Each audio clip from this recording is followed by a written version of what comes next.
Idol, samantala po, higit 7,000 estudyante naman po ng Pangasinan State University nagsitapagtapos ngayong taon. Para sa detalye kasama natin, Idol Rona Raka. 104.7 IFM. Report! Nakamit ng libong mga estudyante mula sa siyam na school campus ng Pangasinan State University ang pinaghirapang diploma mula sa ilang taong pag-aaral ng mga ito. Sa naganap na ika-46 na pangkalatang pagtatapos, kabuang 7,455 ang matagumpay na nagsipagtapos.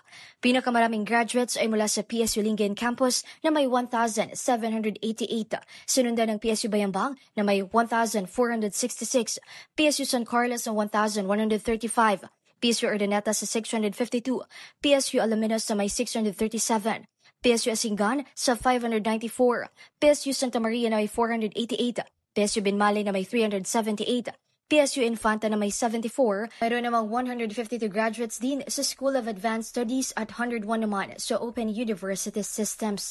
Sa ibinahagi mensahe ni PSU President Dr. Albert M. Galas, binigyang din ito ang edukasyon at diplomang tinanggap ng mga nagsipagtapos ay may mas malalim na halaga, hindi lamang bilang titulo, kundi bilang matibay na pundasyon sa pagtahak ng mas makahulugang direksyon sa kanilang kinabukasan. Samantala, ginawaran ng dalawang mag-aaral ng karangalang summa cum laude, pinakamataas na Latin honors na pawang mula sa PSU Lingayen Campus. Mula rito sa IFM Dagupan, ito si Idol Rona Raka. Tatak, IFM. IFM News. IFM News.